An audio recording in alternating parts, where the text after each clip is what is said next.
Hello, jury. Welcome back to the Only Slightly Judgy podcast. We're your hosts. I'm Sean. I'm Sean. He's Aiden. I'm Aiden. He's Sean, and we're your local cinema podcast where we obsess over all things fiction and media. Now, today, by the time this episode's gonna come out, we are just in time for this year's Oscars, this year's Academy Awards. Um, man, I think this year is really, really, really stacked. In my opinion, what do you think? Yup. Um, I think it's also the first year where I think some of the nominees are more accessible, if you were to use that word, Yep. to general audiences, and also the fact that I've been keeping track more compared to last year, and so have watched like not all of them, but most of the nominees in the important categories, if you would put it that way. So I think like it's interesting too because I think unlike the previous 2 or 3 years, there's no obvious like sweep winner. You know, you have your Oppenheimers, you have your Everything Everywheres. Something like that isn't present for this year. I'd argue last year wasn't a very obvious winner, but that's just my opinion. But that's true, yeah. Yeah. But that's last year. We're talking about this year. Um, yeah. Just among the nominees, like not for any particular category, but like, what would you say is your favorite? Not just to win, but just like personally, what do you really enjoy? What do you like? Obviously, I have to go with Sinners, but just for the sake of that being mentioned so many times on this podcast, I think we'll go with Frankenstein, which is probably either my first or second favorite movie from last year. And I don't know, this year I find myself being a bit more biased towards like things like production design, set pieces. Yeah, so that movie really like stuck with me after a while. The way that they're able to integrate costume design, set design, even colors and all into like a whole seamless story that is so classic but at the same time feels so different. That is just amazing, and I really respect like the artistry that went into it. So that has to be like the standout for me. Yeah, I think design really cooked this year, like especially with set pieces, especially wardrobe, makeup, stuff like that. I think they really cooked this year. Like it was really good. Yeah. What Um, about you? Other than the obvious answer, I really like Hamnet. I think Hamnet was crazy. I don't remember the last time I cried that much watching a movie. I think the last time was like probably like Everything Everywhere. Um, but man, Hamnet was such a surreal experience, and I thought that was really good. Yeah. So let's go into the nominees. Let's first do the big one, Best Picture. So we have 10 Is it 10? I think it's 10. Yes, We have 10. 10 nominees here. We have, I think this is in alphabetical order. We have Begonia, F1, Frankenstein, Hamnet, Marty Supreme, One Battle After Another, The Secret Agent, Sentimental Value, Sinners, and Train Dreams. Now, just top of the gate, which ones have we not watched? Okay, I'm just gonna like do a little grammar police thing and say that when you said in no particular order, it's actually in alphabetical order. Oh, So now, yeah, now, my bad. now that we have that Yeah, out of the way, I haven't watched Train Dreams and Hamnet, unfortunately. Train Dreams and Yeah. Hamlet. Okay. I haven't seen one. I haven't seen The Secret Agent. So I guess we can fill in the gaps for each other. I guess. Um, did you rank them? I think we said we were gonna rank them, right? Yeah, I did rank them. Okay. Should I go first? Yeah. You wanna go? Go ahead. Yeah. Let's start from the bottom. Of the 8 ones that I have watched, and first one at the bottom is, unfortunately, One Battle After Another. I think this Sorry, is is this just to double check? Is this a ranking based on how much you like them, or the probability of winning, or a bit of both? I obviously think we need to set the metric. it's just personal. I think probability it has of Mm-hmm. winning at the end is like it's not our point. It's not there's no point judging really. There's Yeah, a lot of that's like fair. behind the scenes stuff that goes into that. So this is just personal. The lowest rank for me will be One Battle After Another, followed by F1, which is like definitely very much the odd one of the group here.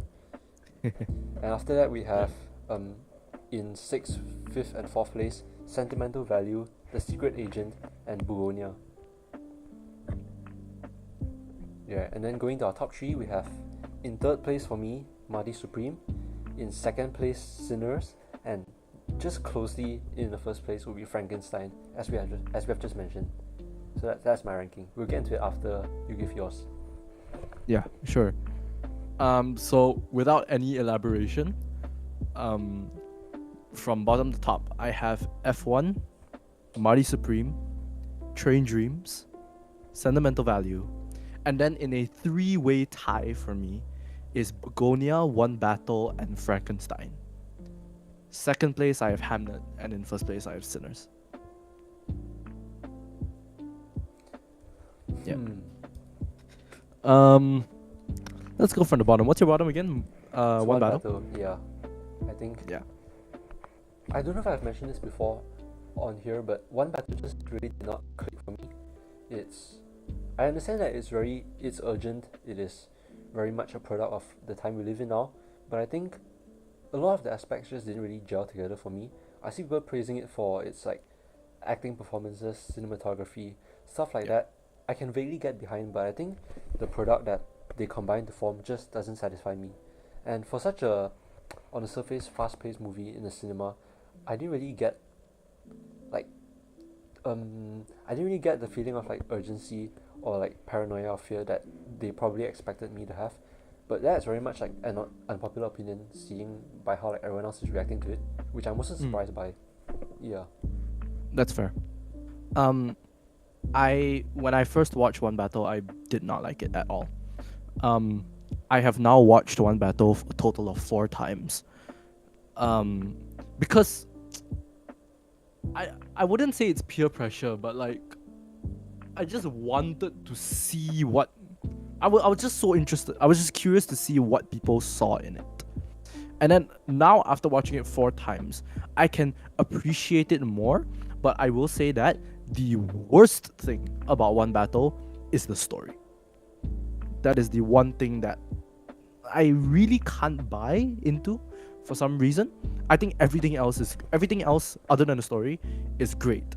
The dialogue, the characters, the acting, the soundtrack. I think the soundtrack is really, really good. The editing, I think I already said acting, but like just performance in general, I think it was really well done. I think it was really well shot, really well executed.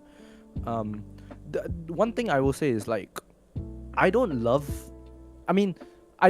Leo as an actor. Like, by all means, he's an amazing actor. He's great at what he does. He commits to every single role.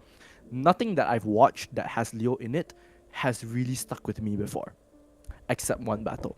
I think I really, really like Bob's character. I just really like Leo in this character, and it sticks with me for some reason out of all his characters. So yeah. I think I was just gonna bring up the exact same point about Leo, where I think I don't really see how he is consistently at the top of the like, greatest of all time conversations. Yeah. I think, but to be fair, I haven't watched all of the crucial Leo performances. I like Inception, I like Shutter Island. I've seen also Killers of the Flower Moon, and I guess most of the recent stuff he's done. But I guess none of them, like you said, none of them really like show to me why he's just generally agreed to be a cut above the rest. And I'm also not a huge fan of like PTA. The only other movies of his I've watched are There Will Be Blood and Licorice Pizza, and I don't think There Will Be Blood is anywhere near a masterpiece as people tend to think. I'm not sure if that's unpopular. I haven't seen There Will Be Blood though. I know that's the one with Daniel Day-Lewis, right? Yeah, this the one where he just screams for like most of the time. Yeah. I do plan to watch that soon though, just to see. Alright. What's the next one above that? Let's jump around a bit if you would want to. Let's talk about Begonia. We both have it pretty high up at the top. I guess like slightly above the mid-range. Yeah, Begonia is directly in my mid-range. What worked with it for you? I think Begonia is pretty good. I didn't expect to like Begonia as much as I did. It's because Yorgos Lanthimos, great director, but I'm not the biggest fan of his style. Like, I wasn't the biggest fan of Poor Things, even though I think Poor Things was really well done. I'm not the biggest fan of it because I don't love like his style in general. Like you can clearly tell when a movie has Yorgos written all over it, right? It's got that specific, I don't know, flair to it that I just don't really appreciate it personally. But I think it really, really worked for Begonia. Begonia had me interested the whole way through, and yeah, it just had really good acting as well. Um, the set pieces were insane. But yeah, I really like Begonia. Yeah, it's like almost the same for me, except I think that Yorgos' signature style works for me pretty much in like all three of his movies that I've seen. I think Poor Things is really great.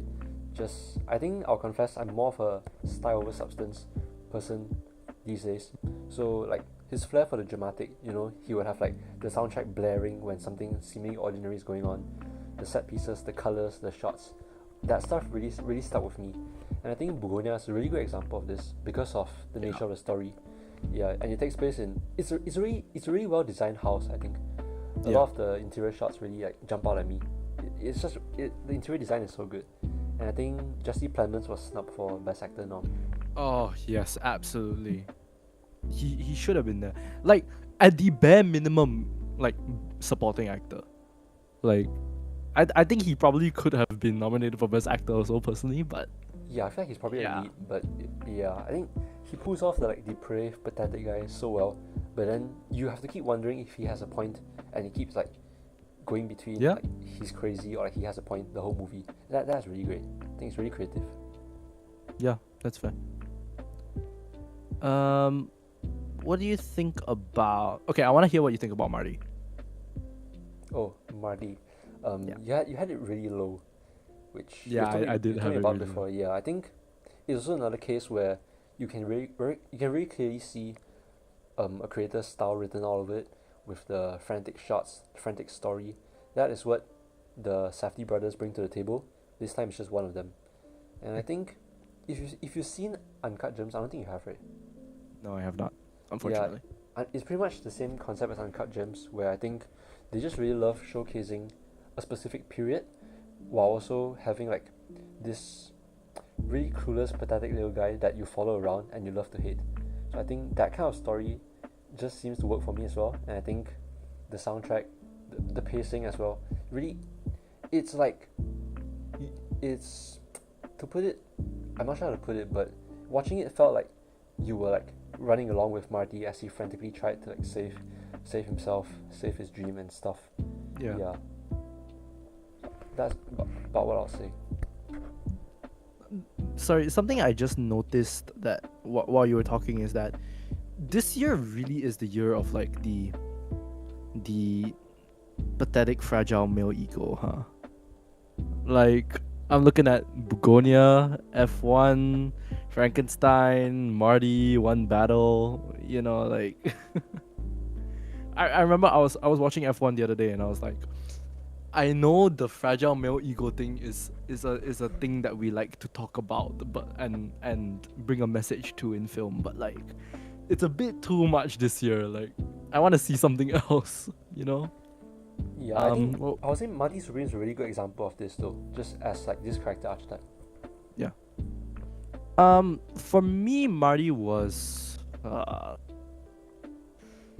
okay. This is gonna sound really shallow of me, but trailer promised me ping pong. There was not enough ping pong.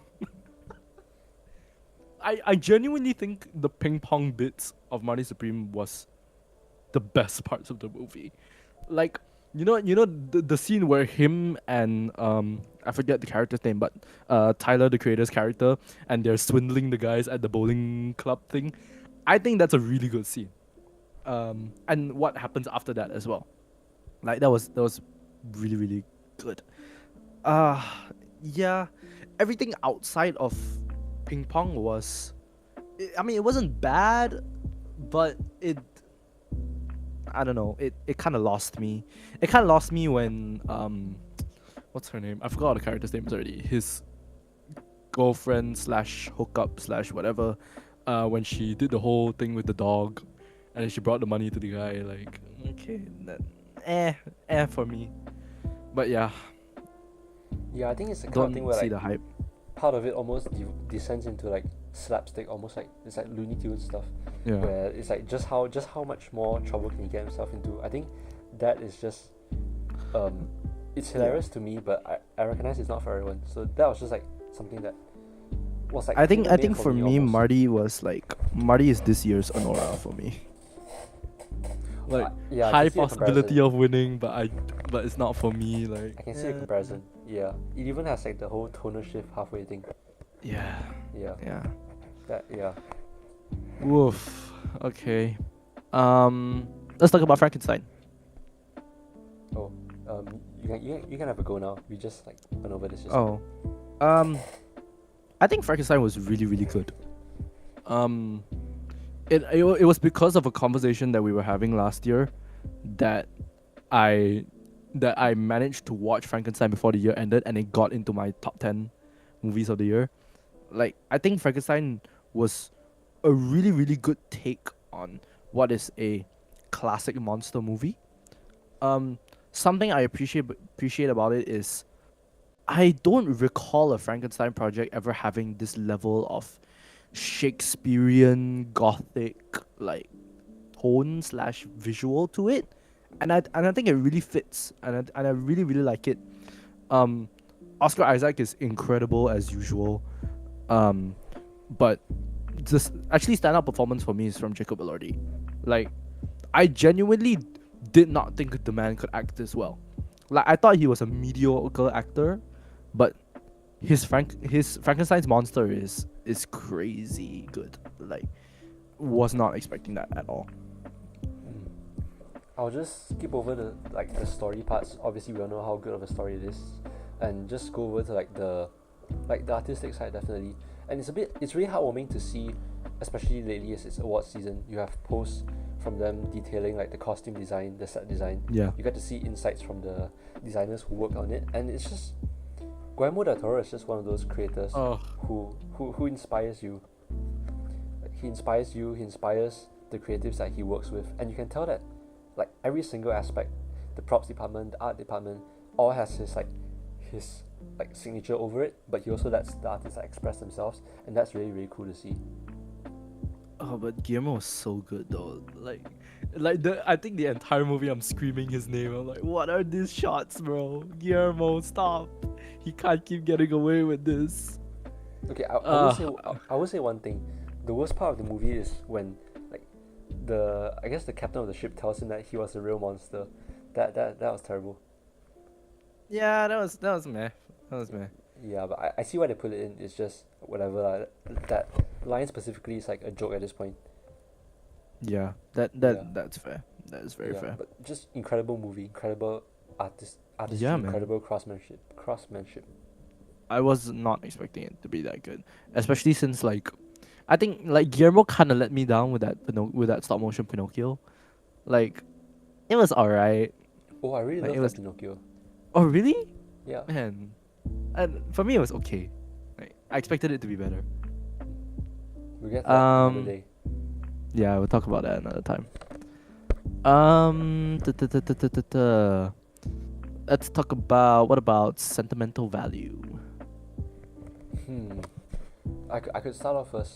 I'll say that like it Yeah, it go ahead. deserves to sweep every acting category that it's nominated in, and it even has I think supporting actress. The two supporting actresses are all in there.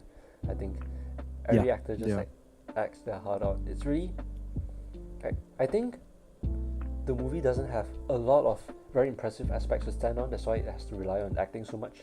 And if Yeah. the actors didn't put so much effort into it, it might have been like a slightly worse or even mediocre movie.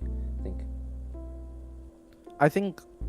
I think sentimental value is a really really good commentary on the industry, but I think that sentimental value I think it's much more than that. I really like the familial bonds, the familial themes, and just like the whole thing about guilt and the whole general feeling of guilt and shame. But at the end of that, there's reconciliation, and I really like that.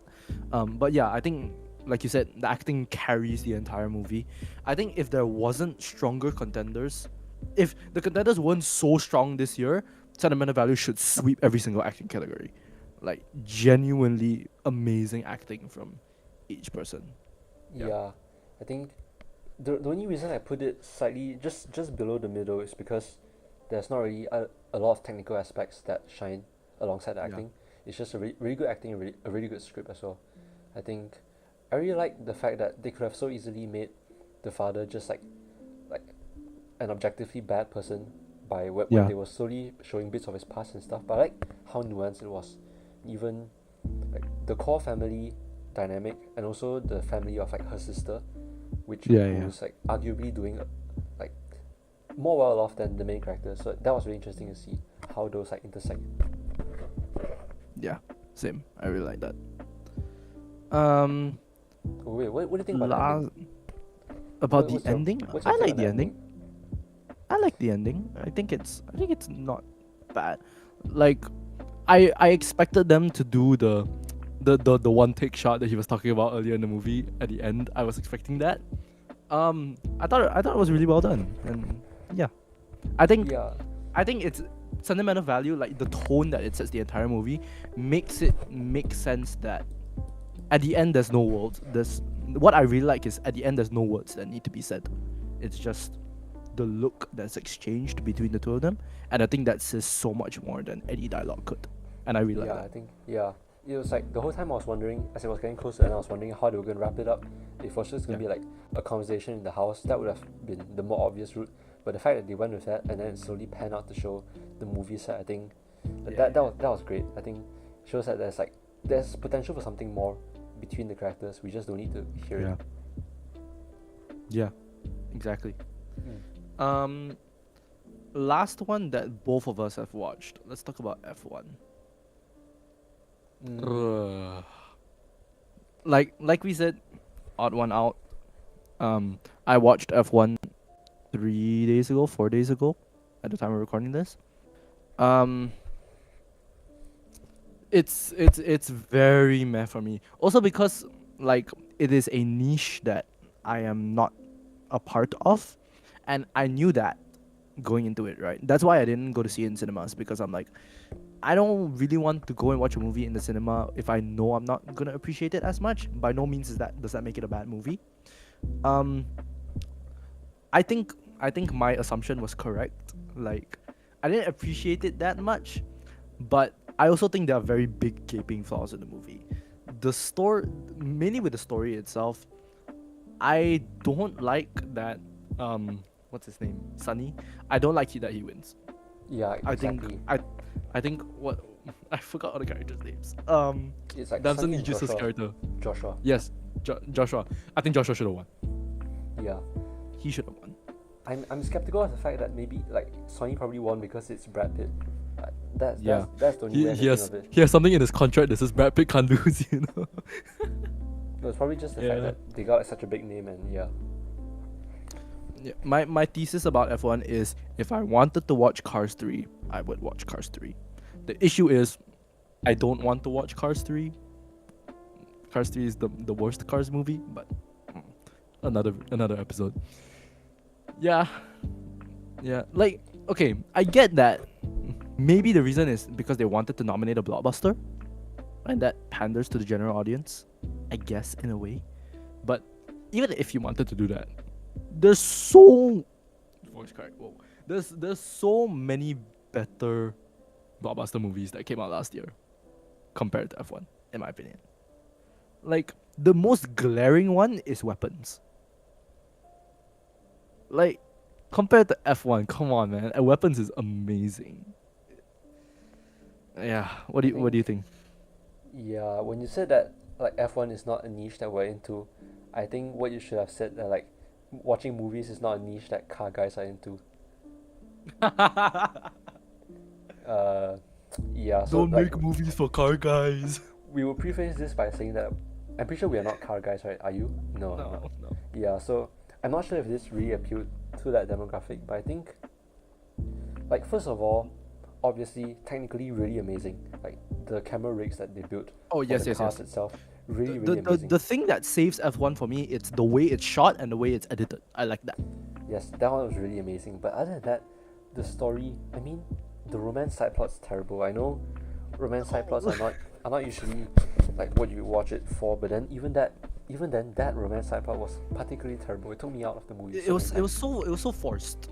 It was so Yeah. incredibly forced. I think like I forgot what the engineer's name is, but that would have been like such a way cooler character if she just did her thing, and like Yeah. that was a part of the victory. I think, Yeah. Like I thought the whole thing of her character was like she's the first female technical director in F1. And like she got there all on her own with all her hard work, right? Yeah. And then she ends up falling for the has-been. Really? It's like it's also the fact that like Sony has to teach her how to fix their car, and like not Oh only yeah. not only is the fix like I guess a pretty simple layman fix, but also the fact that like he has not been racing for 20 years or 30 years, and in that time I'm sure like the cars have changed a lot even in real life. Yeah, so it's just that it's really glaring that I can't when I can't he look when he past went that. into the simulation room and then he told her, "Oh, maybe you should do this." Like, I'm like, he's literally mansplaining to her how to fix the car right now. Like, okay, bro. Yeah, Yeah. no. It's like, okay, it definitely should be praised for like its innovations in its filming. Yeah. I think I really love seeing the behind the scenes of how they built the rig on the car model itself. That was great. I think Damson Idris is not bad. Not bad. Javier Bardem saves the movie. Javier Bardem is I like Javier Bardem. I think Javier Bardem can do no wrong. Like he's just genuinely one of the funniest actors of this generation. He went from like ogling at Timothée Chalamet to ogling at Brad Pitt. Yeah. Like Yeah, he might as well have been Stilgar in F1. Like Yeah. every time Sonny went on the track, he was like Lisa Lagaib, and like that's it. Like I appreciate that it has its audience. I appreciate that people really like it, and I also appreciate that it at least showed me a bit about what the sport is about, because Yeah. so many of my friends are into it and I just haven't really like picked up on it. That Dude, was nice. But so many of my friends who are regular F1 watchers didn't really like it. I mean, obviously I think if I was an F1 fan also, I would be like, oh, this is unrealistic, or this would never happen, we would never do this kind of thing. Like, even as a non F1 fan, the whole thing with like the safety car thing, I was like, there's no way they like the admin just lets that slide. There's no way that the guy doesn't get penalized for that. Like, but yeah, F1 is a bit problematic for me. But yeah. Yeah. I'll say I definitely put weapons in there above F1. There's so many good choices, both Yes. in like indie and just like general blockbusters. Like, I know it will never happen, but I think Superman would have been a better nominee than F1. I think Yeah. I'll kind of disagree here. Like I really love Superman, but I think it's not Best Picture nominee material. No, I don't think it is either. But relative to F1, I Yeah, think I it's guess- more I guess- of I guess Best you could say Picture that. nominee. Yeah. Relative to F1. I want to know Um, though, what do you think about Train Dreams? Oh, okay. Train Dreams. I think it's this year's like neo-realist cinema entry. Like it's very character driven. It's meant to be putting an authentic story on the screen and something that's very human and very personal. And that's something I can give, that's something I can appreciate. However, it felt like Train Dreams had no direction story-wise. Like, I know we're following the life of the guy, and that we have to spend a lot of time with internal battles, with how he interacts with the world. Yeah, sure. But it felt like he just didn't do anything. I don't know. I was very unsatisfied at the end of the movie. Granted, I think it's shot really, really well. I think it should be a top contender for best cinematography easily. Acting was okay. It was there. It's very interesting. Train Dreams is a very interesting movie. Yeah. What about the one you watched, Secret Agent? Oh, Secret Agent. I think not knowing history really hurts like your enjoyment of the movie, I think. And I've seen this opinion a lot by other people also. where it is about the dictatorship in Brazil during like the 60s to the 80s, and it takes place at a time where as far as I've been able to gather from like my research, like very light research, I think it takes place at a time where the dictatorship is ramping up, and you have like obviously the people are not fully under control yet, and that's why like it's really about the spirit of resistance, I guess, among the local population of that time. But I think not knowing a lot of small cultural details and significance of events, other references and stuff really hurt my enjoyment of this, because half of the time I know on the surface what is going on, but I can't really tell how that is supposed to impact the story, or like how that would have been viewed by people like who were living through that period. Oh, okay. I did not know it was a period piece. Um, yeah. Is it pretty? How low is it for you? How low Or is is it it? mid range? Is mid-range, above sentimental and below Bugonia. I think. Okay. It sits nicely there. Sure. Wagner Moura, I'm not sure how to pronounce it, but he gives a really good performance. I can see why a lot of people are rooting for him.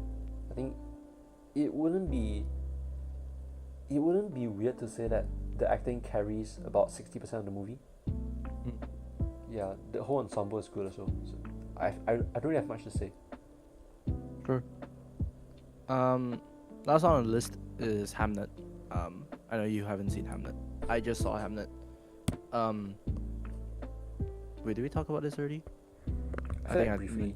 I briefly talked about it, but Yeah, talk about very, crying. but still very briefly is I think Hamnet is a really beautiful movie. The acting is phenomenal. The set design is phenomenal. The wardrobe is great.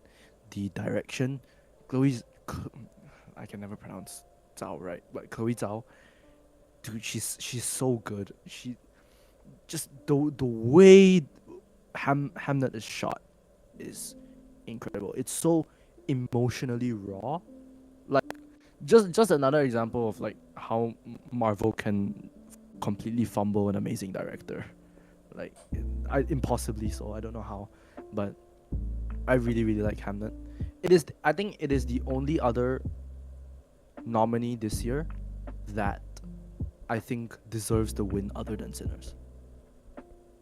I think it's really good. And notice how we didn't talk about Sinners. That's because we've talked about Sinners enough on this podcast. Definitely. And think- we both love it. So Yeah, I think it's not really a surprise to me that the only two nominees I didn't get to watch are like the two melancholic, kind of slow-ish dramas. I think I'll get to them eventually, especially if they pull some wins. But even then, I'm not exactly in a rush. to close off this segment, can you pick 3 out of the 10 that you would like to win or wouldn't mind winning? Either one. I mean, it will probably just be your top 3 lah, but like, yeah. Top 3 would be, I guess, Frankenstein, Sinners, and Marty. But I think Frankenstein has no chance, so I'll put Secret Agent up there. Yeah, I think. But I would actually go as far to say as I'll be happy with anything except F1 and One Battle winning. I think, actually, even just except for F1, I think each of these brings something unique to the table. That Yeah. like it would be helpful if stuff like that gets recognized by like a really wide audience after they win an Oscar. So I think either of that helps like people appreciate the art form more. For me, I like Sinners, Hamnet, and Bugonia. These 3 for me would be good. Yeah. Yeah. Let's move on to directing. We've got Chloe Zhao for Hamnet, Josh Safdie for Marty Supreme, PTA for One Battle, Joaquin Trier for Sentimental Value, and Ryan Coogler for Sinners.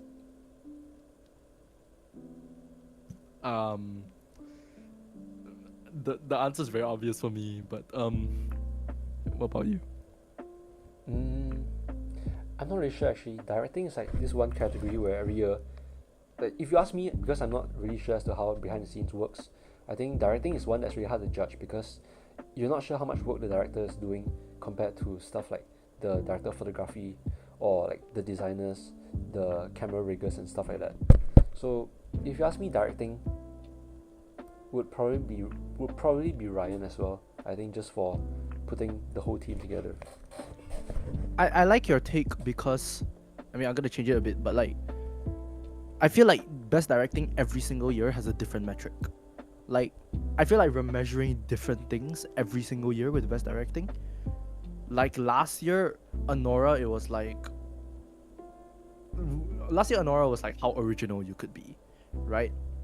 Uh, the year before that, which was Everything Everywhere, the Daniels, it was like how weird can you be? Like, I feel like every year it's a different metric. This year, I'm not sure if I can see a very common theme. I think, Ku- I think Kugler deserves the win. He really, really does. But obviously, I can see PTA winning. Honestly, probably just because of like Just a how legacy he's thing. been doing. Yeah, Yeah. I feel like PTA, like what I've seen people say is like PTA is gonna get an Oscar for his worst film. That's what I've Mm. seen people say. Um, it's a product of the Academy being like, this guy's been here for a really long time. He's got so many nominees and he's got nothing. This is the year that he has Leo. Haha, let's give him an Oscar. So Mm. yeah, you Yeah, know. I think like if you ask me to pick, I would pick the directing nominees based on like who is able to inject the most of their personal style into it. Yes, But correct. since like Guillermo and Yorgos aren't here, so that's obviously not the metric they're going by. I think That's why I think it's crazy that Yorgos isn't here. exactly. I think um I Like, wouldn't want like bro. PTA or Joachim Trier to win because it's not that the movies are bad. I just feel like it doesn't feel personal to me, Yeah, yeah. the work that they do in those movies. So I think like from what I've seen, I feel like Chloe Zhao is a front runner. Is she? Actually, I think directing is very up in the air. Yeah, that's fair. I'll be happy if anyone else winning except for like Joachim and PTA. PTA. Yeah. Yeah. Yeah, that's fair. Let's look at best actor. We've got Chalamet, we've got DiCaprio, we've got MBJ, we've got Wakinamora, and we've got Ethan Hawke from Blue Moon. Now, I haven't seen Blue Moon, but I know you have. What's Yeah. your thoughts? From someone who has seen Blue Moon, it should be Ethan Hawke. It should be Ethan Hawke. But it definitely won't be. I think Blue Moon is the kind of movie where I'm not sure if you're aware, but it takes place in two rooms. The entire movie takes place in two rooms. Half of it takes place in a bar, the other half takes place in like I guess a private room in the same bar. So it is very much it is a movie about stage plays, about the person who was friends with the person who wrote The Sound of Music, among other things. It's about okay. their creative partnership and how it starts to fall apart. And I think that is a sort of premise that lends itself very well to just like acting showcase. It's pretty much just Ethan Hawke talking to 3 or 4 side characters, like alternating in succession. So like he's basically talking for the whole 1.5 Yeah. hour of the movie that the movie runs for, and Is it 1.5 hours? 1:45 something like that. But he's basically Oh, talking for 1.5 okay. hours, and a lot of it's monologues. It's a really well written monologue too. It feels like the Social Network's dialogue, where the dialogue moves at the pace. It's almost like music, which is very fitting for a movie about music. So I think Cool. that's what I really love. And also, it's a crime that Ethan Hawke has no Oscars. So yeah, just Yeah. Yeah. yeah. That guy's a legend, honestly. Do you think Blue Moon was snubbed for Best Picture? Not really. I think it Really? falls into There's not really any technical aspects on display. It feels like the whole thing could have been a stage play because you need 2 sets. You need you need 4 or 5 actors. It feels like it's a director who has worked with Ethan Hawke at least 4 or 5 times before, so it felt like just a way for him to attribute to their like partnership. In that sense, Yeah. I think it's nominated for screenplay and actor. Both I think are very fitting. Yeah. Y'all know me and my sinner's biased. It's MVJ for me. But other than that, I think this is the one time if Leo wins an Oscar, I'll be like, this is deserved. Like, genuinely, it's deserved for him. I don't want Chalamet to win. I think Chalamet should win an Oscar, actor Oscar for when Dune 3 comes out. Like I that. think That is the only thing I will accept him winning an Oscar for. I Everything think else, eh. I think Yeah, go ahead. he has to be humbled after like the events of the previous week. Yeah. I think all that got to Yeah. his head. But if you ask me, I think it really was a great performance from him, and like I would have been rooting for him I've been rooting for him for like the past couple months. I think like the amount of dedication he put into the role, where you almost feel like this is like pathetic Marty Mauser, not Yep. Timothy Chalamet. But Yeah, that's fair. Let's go to Best Actress. We've got Jessie Buckley for Hamnet, Rose Byrne for If I Like Kick You, Song Song Blue for Kate Hudson, Renate Rainsville, I'm so sorry if I butchered that name, from Sentimental Value, and Emma Stone from Begonia. Seeing the award show so far and Jessie Buckley sweeping every single Best Actress award show, and then after watching Hamnet, I completely agree. I think she sweeps this role by a landslide. I haven't seen Song Song Blue, haven't seen If I Had Legs I Kick You. I've heard I Had Legs I Kick You is very good, and I don't doubt that. But I think Jessie Buckley from Hamnet, peak. I haven't seen like 3 out of 5 of these actually, so I can't really say anything. The ones I have seen are Emma Stone and who was the last one? Renate, let's just call her Renate. Yeah, Sentimental. Yeah, I think Yeah. both of those are really strong. Yeah, go ahead. Go on. I was just gonna say that if Jessie Buckley wasn't here, for whatever reason, I think Renate takes it easy from Sentimental Value. I think she takes it. I guess. I really need to watch Hamlet. But the one thing though, I'm really not sure what Kate Hudson is doing here, especially for a movie such as Song Song Blue. Like, not I haven't watched it, but still, it's a bit odd. Yeah, it's the odd one out here, definitely. Yeah. Best actor in supporting, we've got Benicio, we've got Jacob Elordi, we got Delroy Lindo from Sinners, we got Sean Penn from One Battle, and Stellan Skarsgård from Sentimental Value. What do you think? Okay, let me just say outright, this is the strongest category that we've talked about Yes. so far. Yes, Strongest. genuinely. I agree. Except I would swap out Delroy Lindo for Mouse Caton. I'll swap him out for That's the fair. Yeah, but I'm That's not sure if this is some sort of like career achievement award. I'm not sure how his career has been, but I think easily Stellan, but I feel like Sean Penn ended up winning. Sinners is Mouse Caton's first feature film, and I think he does amazingly. I think it's kind of a crime that he's not nominated.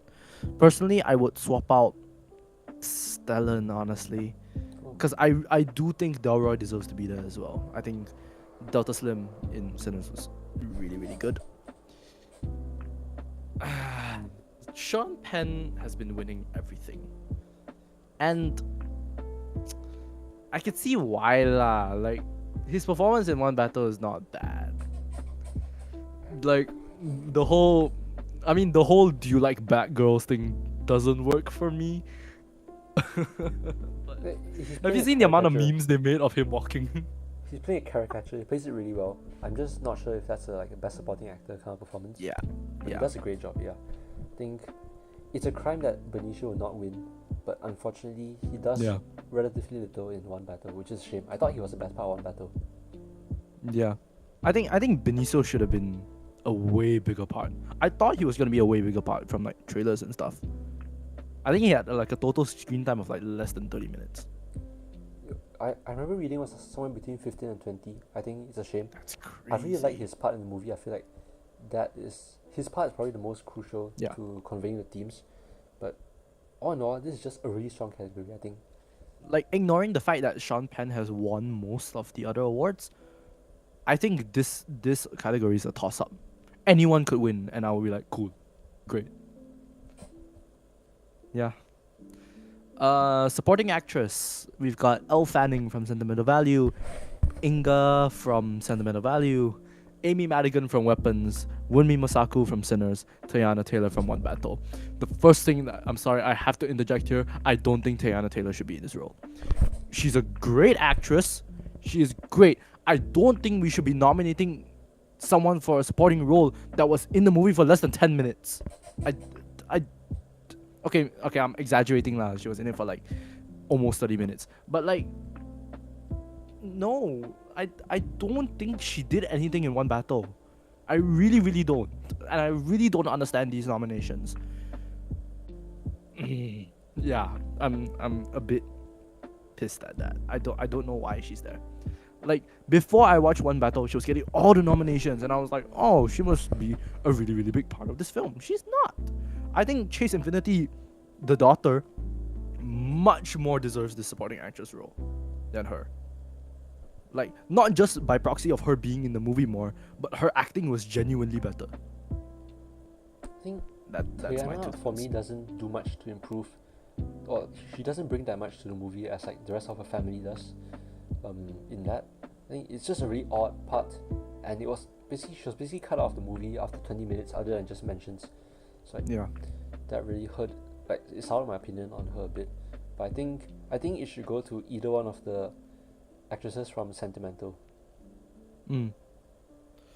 I don't. I don't really get why Amy Madigan is here for Weapons. I I'm think glad Weapons career gets a achievement, nomination. career Yeah, achievement. maybe. Yeah. Like I don't mind. I'm happy for the Weapons nomination, but mm, I don't know. Wait, let me look at the other noms here. Mm, I'll honestly say that like Wumi Musako also shouldn't be up here, but I'm not sure who I would swap her with. I think I wouldn't swap her with oh Haley no, I, Steinfeld. I I think Winmi should be there. I think Really. she was great. Yeah. Mm. I would personally swap. Sorry, I'm looking at Best Picture nominees. I would personally swap Amy for Felicity Jones from Chain Dreams. I think she was really really good in that, and she should have a Best Actress in Supporting Role. So, you know, Mm. yeah. Yeah. But yes, I think two of the women from Sentimental Value are really really good. I was very Yeah. surprised by Elle Fanning. Yeah. I would prefer going to Elle Fanning. I think she gives a slightly stronger performance, and it's Sentimental Value is just the kind of movie where I would personally say like Renette Rensu, the main character, is probably the third or fourth strongest performance in the movie, and that's saying a lot. Yeah. Personally, yeah. Yep. That's Best Actress. Let's go to Original Screenplay, Best Writing. We've got Blue Moon, It Was Just an Accident, Money Supreme, Sentimental Value, and Sinners.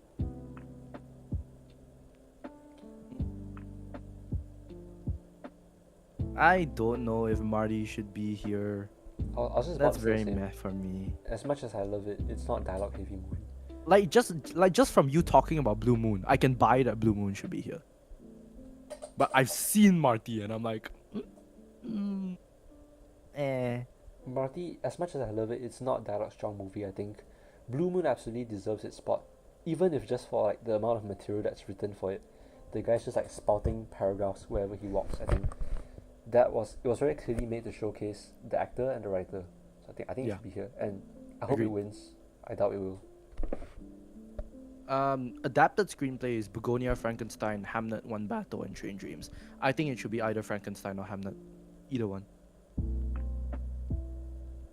Mm. I'm not sure what it's adapted from, but I wouldn't give it to One Battle either. Let me check. One Battle is adapted from the novel called Vinland. Don't know which one. Yeah, it's like a revolution story kind of thing. I think Frankenstein winning this for me also depends on how much of like the most profound long monologues are taken straight from the book. That one I'm not really That's sure fair. of. So like if someone knows more than me, I'll be happy to know. Yeah, but this category is really strong also. Yeah, sure. Best animated feature film. I think this is a generally weak year, but we've got Arco, Elio, K-pop Demon Hunters, Little Amelie or the Character of Rain, and Zootopia 2. I have not seen Arco and Little Amelie. It is on my list. I will be watching them, but have not seen them. I've heard good things about Arco. Same, yeah.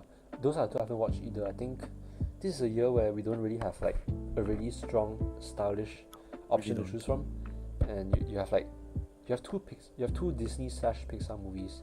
You have definitely not one of Sony's strongest work, and then you have two relatively unknown ones. I think.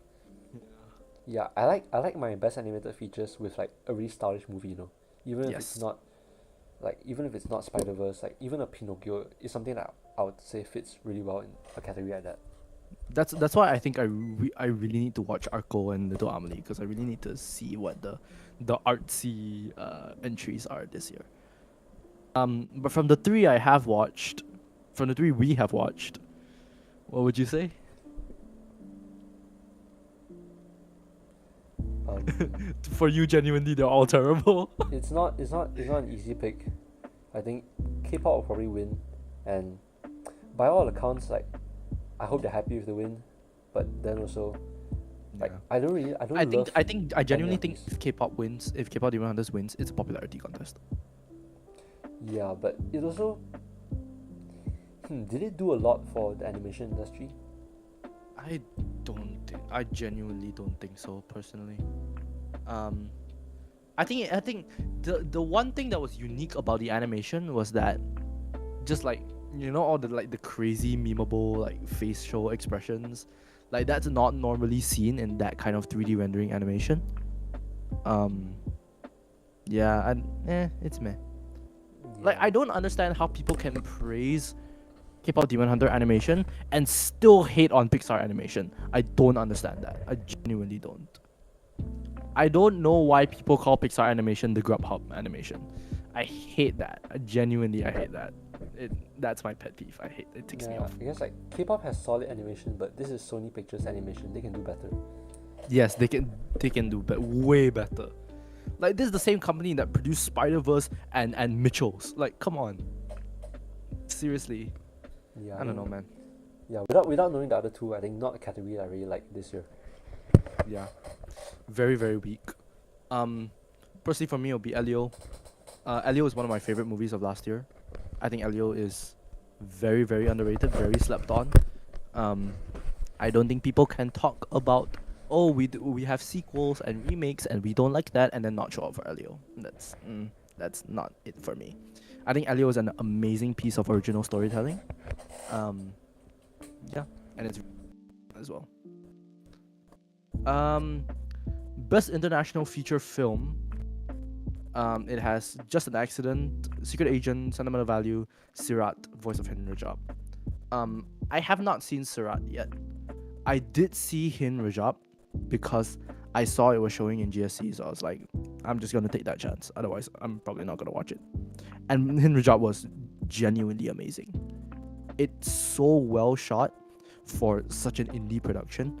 Also, it's executively produced by Brad Pitt, which I assume is where they're getting all their money from, all the funding from. But I think Hin Rajab was such a good movie. It was, I mean, it's really short, and I think it accomplishes what it was trying to do.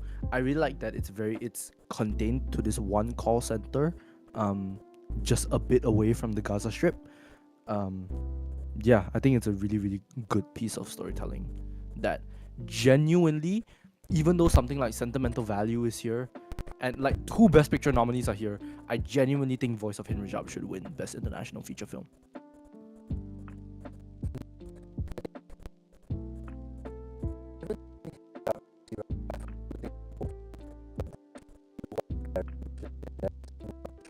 Yes.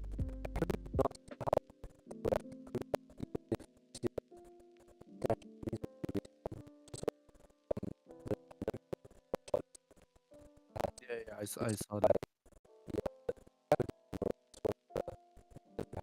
Yeah, Sean Baker.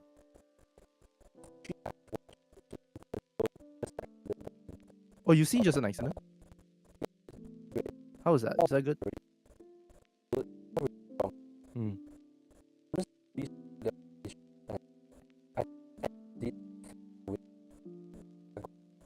Yeah.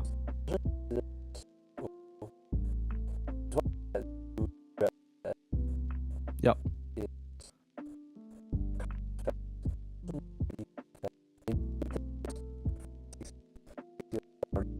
Yeah, yeah, yeah.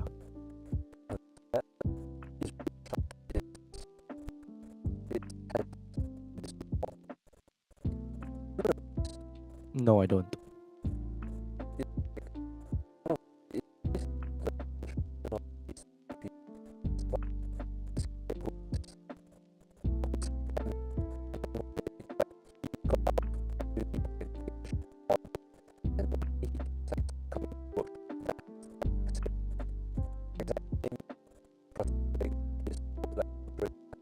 Oh.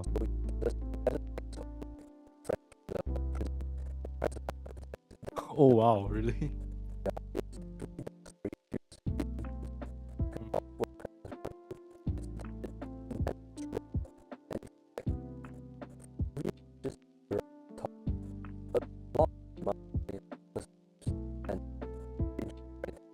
Hmm. Yeah. Um, I'm gonna gloss over both documentary and both short film categories because I don't think we've seen anything of that. One thing I have seen though in best live action short film is A Friend of Dorothy, which is this British comedy drama film. Um, it's about this widow. I think it's pretty funny, and it's pretty good. But yeah, I mean, I don't have anything to compare it to. But yeah. Um, best score, we got Begonia, Frankenstein, Hamnet, One Battle, and Sinners. This is one thing that I will not mind One Battle winning genuinely, because I think the One Battle score is good. But obviously, nothing will beat Sinners in score. Genuinely, like everything else is like bias, but I think score is the one thing that Sinners genuinely is going to win. It should win. If it doesn't win, it's a crime.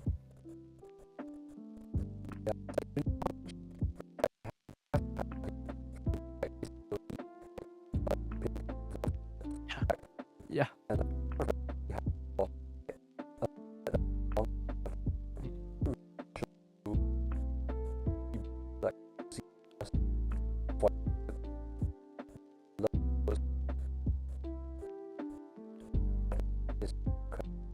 I think we can give Granson all the credit where he's due.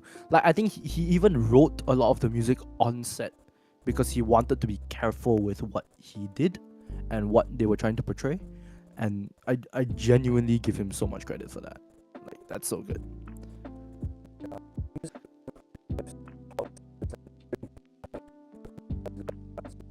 Yeah. We also got best. Sorry.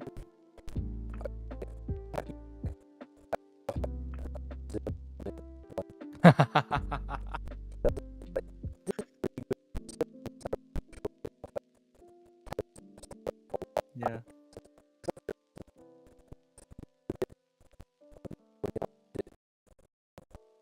Oh yeah, yeah, yeah.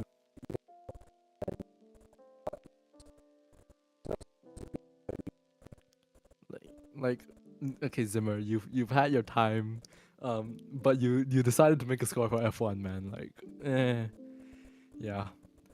We've got best original song. We've got Dear Me from Diane Warren Relentless. I think that's a biopic. We've got Golden from K-pop Demon Hunters. We've got Sweet Dreams of Joy from Viva Verdi. Don't know what that is. We got Train Dreams from Train Dreams, and we have I Lied to You from Sinners.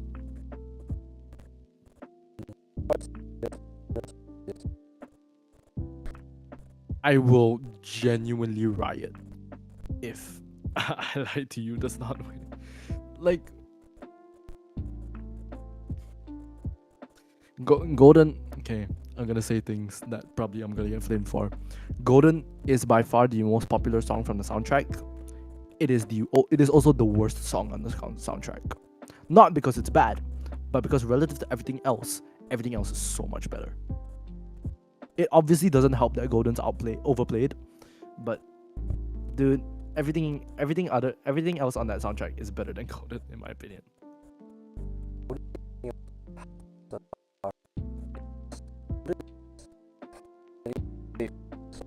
Yeah.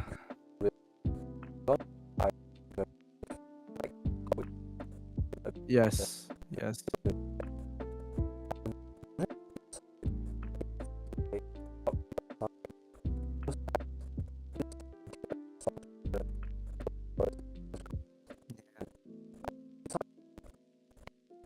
Yeah. For me, it's I Lied to You. Easy. So good. Let's go to best sound. Best sound, we've got F1, Frankenstein, One Battle, Sinners, and Sirat. I think this is a category that F1 kind of has some merit. I think the sound for F1 was good. Yeah, that's pretty much it.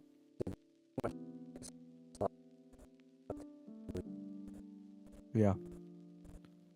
Um, because I don't think we have time to go through each one, but let's just gloss over just design in general, production, makeup and hairstyling, costume design, set design, visual effects, stuff like that. What do we think is pretty good? Yeah. Yes, yes, yes.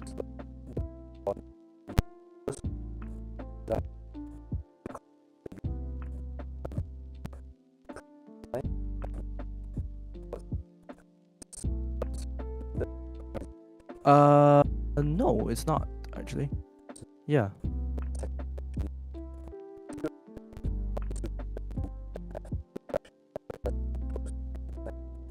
that's fair. Uh, Cinematography has Frankenstein, Marty, One Battle, Sinners, and Train Dreams. I think this should go to either Sinners or Train Dreams. I wouldn't mind it going to Train Dreams because Train Dreams genuinely has a very good cinematography. Yeah. Frankenstein, Train Dreams, Marty, and One Battle. One Battle cinematography is not that bad either. Yeah, that is fair. It is the worst one here.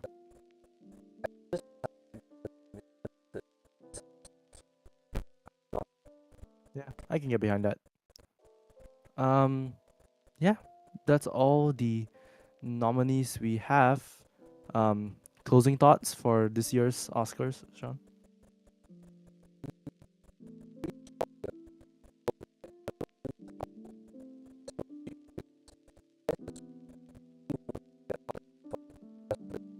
Yeah.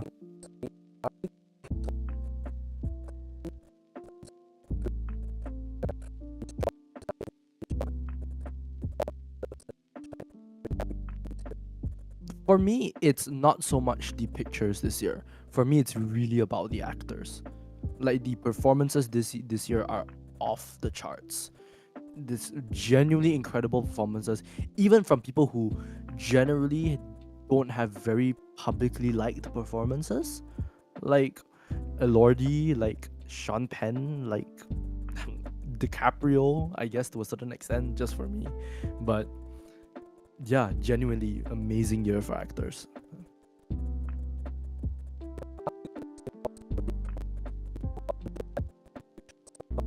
Yes, please. Well, we are in the year of Christopher Nolan releasing a movie, so I don't think that's gonna happen. But oh well. Yes. Yes. I think at the end of the day we just appreciate original things. We want to see new things all the time. Yeah. Um that's gonna do it for us for our Oscars review. We'll be tuning into the Oscars and then maybe we'll post something on Instagram about it. I don't know, maybe. Um yeah. Thank you for watching. Subscribe, like, comment, fill out our hot takes description below, and we will catch you guys next week.